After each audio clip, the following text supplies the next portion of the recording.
Function కైనా order చేయండి 8919763872 www.sanatanjal.in. ఎప్పుడు నీరసంగా ఉంటారు. సో అలాంటి వాళ్ళు పొద్దున్నే చక్కగా యాక్టివ్గా లేవాలి, యాక్టివ్గా జరగాలి అంటే సాధ్యమేనా మేడం? అవుతుంది సార్. పొద్దున్నే బాగా లేవాలంటే ముందు మీ నిద్ర సెట్ చేయాలి. లాస్ట్ మనం చెప్పుకున్న పాయింట్, నిద్ర బాగుంది అనుకుంటే ఆటోమేటిక్ గా మీరు లేస్తారు.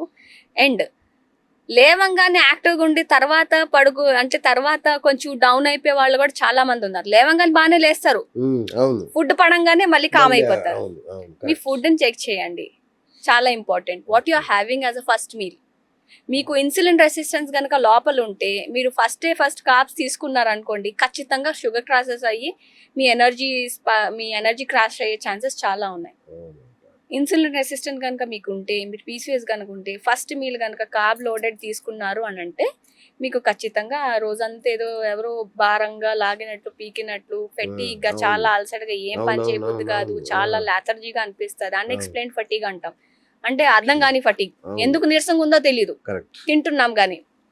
ఇప్పుడు ప్రాబ్లం ఈ కాలంలో తినడం కాదు సార్, మనం పురాతనంలో వాళ్ళు తినే వాళ్ళకన్నా చాలా ఎక్కువ ఫుడ్స్ తింటున్నాం. ఇప్పుడు బాదాంలు, పప్పులు ఎవడు తినేవాడండి?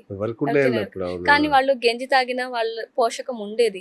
ఒక్క యాపిల్ వాళ్ళు తిన్నా ఆ పోషకాలు దొరికాయి. ఇవాళ ఒక్క యాపిల్లో ఆ యాపిల్ యొక్క పోషకాలు మనకు కావాలంటే 12 తినాలి. 12 తినేలోగా క్యాలరిఫిక్ రిక్వైర్మెంట్ ఎక్కువ అయిపోతుంది, కార్బ్స్ ఎక్కువ, ఇంకేవేవో ఎక్కువ అయిపోతాయి. ఆ న్యూట్రియంట్స్ ని చూసుకుంటే ఇలా మనకి క్యాలరీస్ పెరిగిపోతున్నాయి. సో ఫుడ్ లో ఉన్న పోషకాలు కూడా కొంచెం, అంటే మన ఫుడ్ క్రాప్ కూడా కొంచెం కాంట్రిబ్యూటింగ్ ఫ్యాక్టర్. అంటే అంత నరిషింగ్ ఫుడ్స్ 100 టెస్టులు చేయాలా మేడం? 100 అవసరం లేదు. నాకైతే అనిపిస్తుంది, నాకే 100 చేయాలేమో అనిపిస్తుంది. ప్రతిసారి అవసరం లేదు సార్, భయం వేస్తుంది మీరు చెప్పేది వింటుంటే. సంవత్సరానికి ఒక్కసారైనా చెక్ చేసుకోండి. కొన్ని బేసిక్ థింగ్స్ ఉంటాయి. మీ బ్లడ్ ఎలా ఉంది అంటే సిబిపి రిపోర్ట్ ఎలా ఉంది, ఐరన్ ప్యానెల్ ఎలా ఉంది, ఫెరటిన్స్ ఎలా ఉన్నాయి, బ్లడ్ గ్లూకోజ్ ప్యానెల్ ఎలా ఉంది. HbA1c తో ఆపకండి, HbA1c కాదు, C peptide, post prandial insulin check చేయించండి, హోమా IR చెక్ చేయించండి. HbA1c తగ్గిసి సంబరపడిపోకండి, డయాబెటీస్ తగ్గిపోయింది మళ్ళీ వచ్చేస్తుంది. పద్ధతులు వల్లే సార్, ఆ పద్ధతులు సెట్ చేసి మీరు తగ్గిస్తారు, మళ్ళీ పద్ధతులు బ్యాక్ వెళ్ళేసరికి మళ్ళీ నార్మలే. ఇప్పుడు ముఖ్యంగా మేడం గర్భిణీ స్త్రీలు ఉంటారు కదా, ప్రెగ్నెంట్ ఉమెన్, వాళ్ళకి ఇమ్యూనిటీ అనేది చాలా ఇంపార్టెంట్ కదా. సో దాన్ని ఎట్లా ఈ డైట్ ద్వారా సెట్ చేయొచ్చా మేడం ఇమ్యూనిటీ? చాలా ఇంపార్టెంట్ పాయింట్ చెప్పారు సార్, నేను ఎక్కువ స్ట్రెస్ చేస్తుంటాను. వి ఆఫెన్ సెలబ్రేట్ ప్రెగ్నెన్సీ, ప్రెగ్నెంట్ అవ్వగానే సెలబ్రేట్ చేస్తాం, కానీ దానికి ఉన్న ప్రిపరేషన్ అనేది ఎవరు చూడరు. మీరు ఒక సంతానాన్ని మోస్తున్నారు అంటే ఒక జనరేషన్ ని బర్త్ ని ఇస్తున్నారు. అలాంటప్పుడు మీ బాడీ ఎక్విప్డ్ గా ఉందా, యుద్ధానికి వెళ్ళినప్పుడు ఆయుధాలు ఉన్నాయా లేదా చూసుకుంటాము. అలాంటప్పుడు మీరు ఇంకొక ప్రాణాన్ని వరల్డ్ లోకి తెస్తున్నారు. అలాంటప్పుడు మీ బాడీ అసలు ఎక్విప్డ్ ఉందా లేదా చూసుకోవాలి కదా. మీరు చనిపోయాకో మీరు బతుకుండగా సంపాదించి ఇచ్చే ఇన్హెరిటెన్స్ కన్నా, ఆస్తుల కన్నా మీరు ఇచ్చే పోషకాలు, మీ కడుపులో బిడ్డ ఉండగా మీరు ఇచ్చే పోషకాలు చాలా విలువ. ఎప్పుడో ఇస్తారులేండి ఆశలు, అది వేరే సంగతి. మీకున్న డెఫిషియన్సీస్ ముందే ఇచ్చేస్తున్నారు. So anyone who is trying to get pregnant, please check yourself. నాలో ముందు ఉందా లేదా నాకు నా బిడ్డకి ఇవ్వడానికి. మీ బిడ్డకి ఏం కాదు, మీకు ఎగ్జాంపుల్ వైటమిన్ డి మీకు ఒక 20 ఉంది. బేబీకి బాడీ మెకానిజం ఎలా ఉంటుందంటే most of it is divert to the womb, వెళ్ళిపోతుంది. మీకే లేనప్పుడు మీరు ఏమిస్తారు? మీకుంటే మీరు ఇవ్వగలరు. ఈ మధ్య ఆటిజం పిల్లలు చాలా మంది పుడుతున్నారు, ఇదేనా madam reason? High blood sugar sir. అవునా? ఎస్, హై బ్లడ్ షుగర్ లేకపోయినా ప్రెగ్నెంట్ లేడీస్ లో ఇన్సులిన్ రెసిస్టెన్స్, అన్మేనేజ్డ్, ప్రాపర్ గా మేనేజ్ కానీ బ్లడ్ షుగర్స్ వల్ల కానీ, gestational diabetes one of the contributors, and nutritional deficiencies. అది కూడా ఎస్ సార్. మదర్ అన్నది తన న్యూట్రిషన్ ముందే చెక్ చేసుకోవాలి సార్, ప్రెగ్నెంట్ కాకముందే. ప్రెగ్నెంట్ అయ్యాక కూడా ఫోలేట్ రిచ్ ఫుడ్స్, ఒమేగా 3 అనేది, వైటమిన్ డి అనేసి, ఇవన్నీ ఫుడ్స్ తో కాకుండా వాళ్ళ లోపాలు ఉంటే సప్లిమెంటేషన్ తీసుకొని ముందు మీరు సప్లై చేయాలి ఖచ్చితంగా. లేకపోతే మీ ఒక్కరికి కాదు, మీరు మోస్తున్న ప్రాణాన్ని కూడా ఆ డెఫిషియన్సీస్ అన్నది ఖచ్చితంగా ఉంటాయి. ఇంకొకటి మేడం, ఇప్పుడు ఉమెన్ 30+ 40+ ఉమెన్ ఎట్లాంటి ఫుడ్ తీసుకోవాలి? వాళ్ళు ఏమన్నా రెగ్యులర్ ఫుడ్ అయినా ఆల్టర్ చేసుకుంటూ వెళ్ళాలా ఏజ్ పెరిగినా? చెయ్యాలి సార్.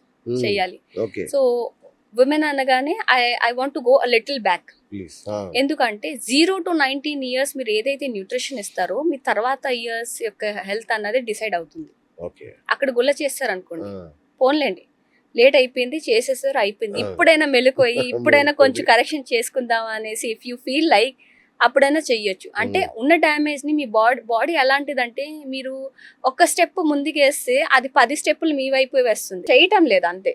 ఓకే ఓకే అంటే మీరు మంచి చాలా మంది సన్నగా ఉండాలి, చక్కగా ఐశ్వర్య రాయిలా ఉండాలి, శ్రీదేవిలా ఉండాలని చెప్పి ఫుడ్ తిని చావట్లా. అప్పుడు ఎట్లా అండి ప్రాబ్లం ఎట్లా? సన్నం లావుతో సంబంధం అదే సైకాలజీ సార్, వాళ్ళకి సైకలాజికల్ ఫీలింగ్ ఉండుండొచ్చు. అంటే సన్నంగా ఉంటేనే బాగుంటాము అలా అని లేదు సార్. వి కమ్ అంటే సొసైటీ అలా సెట్ చేసి పెట్టేసింది మైండ్ సెట్ ని. సొసైటీ ఏదో అమ్మాయి అంటే 50 kg తాజ్ మహల్ 50 కిలోలే ఉండాలి. బహుశా మీరు అంతే ఉండుంటారు. 50నా మీరు? 53, 54. చూడండి మీరు అలా ఉంటే వాళ్ళు మాత్రం లావు ఉండమంటే ఎలా ఉంటారండి? సార్ సన్నంగా లావుగా ఉన్నాం అనేది కాదు సార్, మీరు ఎంత హెల్దీగా ఉన్నారా అన్నది ఇంపార్టెంట్. సన్నంగా ఉండి ఏది ఎత్తలేరు చేయలేరు పడిపోతున్నారు నీరసంగా డీలా పడిపోతుంటే అలా సన్నదనాన్ని ఏం చేసుకుంటారు సార్ మీరు? ఉపయోగం లేని సన్నదనం ఏం చేస్తారు చెప్పండి? సొసైటీ ఏదైనా చెప్తుంది సార్, ఒక స్టాండర్డ్ ని సెట్ చేస్తుంది. అలా కాదు, మీకేం కావాలి మీ బాడీకి ఏం కావాలి అది మీరు ఆలోచించాలి. It is your choice.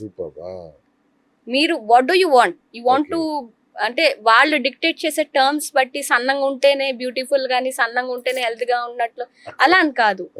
మీరు సన్నంగా ఉన్న ఫిట్ గా ఉండాలి, హెల్దీగా ఉండాలి. ఇంటర్నల్ గా మీ బాడీ ఇంటర్నల్ డిస్ఫంక్షనింగ్ ఉండకూడదు. మంచి మజిల్ ఉండాలి, ఫ్యాట్ ఎంత ఉండాలో అంత ఉండాలి, బాడీలో వాటర్ తగ్గట్టుగా ఉండాలి. ఒక వెయిట్ ని మెయింటైన్ చేసుకుంటూ మీరు చేయగలిగితే దట్ ఈస్ విన్-విన్ సిచ్యువేషన్. మీరు 30+ గురించి అడిగారు కదా, 30+ అయ్యాక బోన్ హెల్త్ డీజనరేషన్ గానీ హార్మోనల్ ఇంబ్యాలెన్స్ ఎక్కువ అయ్యే ఛాన్సెస్ ఉంటుంది. That is where insulin resistance లాంటివి, డయాబెటీస్ అప్పటిదాకా లేనిది రావడం అంటే టెస్ట్ లో వస్తాయి. థైరాయిడ్ జనరల్ గా 30+ తర్వాత థైరాయిడ్ అప్పటిదాకా కామ్ గా కూర్చొని ఉన్న థైరాయిడ్ అప్పుడు బయటకు లేస్తుంది, నేను ఉన్నాను లోపల అనేసి. ఏది ఒక్క రోజులో రాదండి, ఇయర్స్ తరబడి మీరు ఏదైతే డిస్ఫంక్షనింగ్ లోపాలు బాడీని ఇచ్చేసి డ్యామేజ్ చేసి ఇచ్చారో దానివల్ల ఇవన్నీ ఒకరు తర్వాత టెస్ట్ లో తేలుతాయి.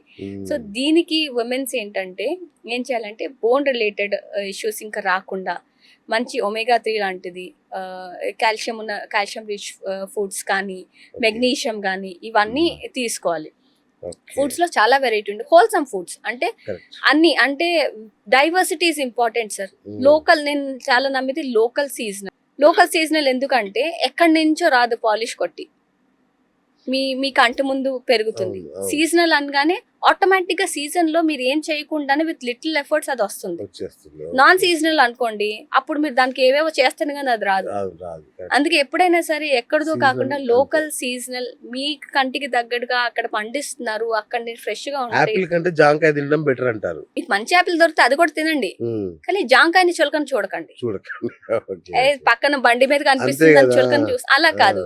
ఎక్కడ ఉన్న ఆపిల్ కన్నా మన జాంకాయని పక్క బండిలో కనిపించిన ఎవరు తీసుకుని కొనరు, అవి ఏంలే అనుకోని జామకాయ అని అంటున్నారు. కానీ జామకాయలో ఉన్న లాభాలు తెలిస్తే సార్ దేవుడు సృష్టించేది ఏది కూడా వేస్ట్ కాదు. మనం మితిమీరితేనే లిమిట్ క్రాస్ చేస్తేనే అది ప్రమాదం. With in limits everything is good. అలాని జంక్ అన్నాను అంటే కొన్ని తినకూడని పదార్థాలు ఉన్నా అవి మనం తినకూడదు ఎప్పుడైనా సరే. బట్ నార్మల్ గా ఈటబుల్ థింగ్స్ ఏవైతే ఉన్నాయో దాన్ని మితిమీరకుండా ఒక వేలో తింటే ఏం కాదు సార్. ఎప్పుడైనా సరే బాడీ మీరు ఎప్పుడో చేసిన పొరపాటు కన్నా రోజు చేసే తప్పుల్ని ఎక్కువ గుర్తు పెట్టుకుంటుంది. ఎప్పుడో ఒకసారి బయటికి వెళ్ళారు తినేసారు, ఫ్యామిలీ ఫ్రెండ్స్ తో ఎంజాయ్ చేస్తారు, that's okay, it can handle that. But రోజు మీరు అదే తింటున్నారు, అసలు రోజు ఏం పోషకాలు వెళ్తున్నాయి బాడీలో అది పట్టించుకోవటం లేదు. అలాంటప్పుడు అది ఎక్కువ ఇంపాక్ట్ చేస్తుంది sir. Rather than you going ఎప్పుడో వెళ్ళి బయటకి ఏదో మూమెంట్ ఎంజాయ్ చేశారు ఫ్రెండ్స్ తో పాటు తిన్నాము బయట డిన్నర్ చేసాను, దానికన్నా మీరు రోజు కనుక you are not checking what you're providing, మీ బాడీకి ఏమి ఇస్తున్నారు అన్నది చూసుకోలేకపోతే మాత్రం అది మీకు ఎక్కువ ఇంపాక్ట్ అక్కడ పడుతుంది ఎప్పుడో తినేదానికన్నా.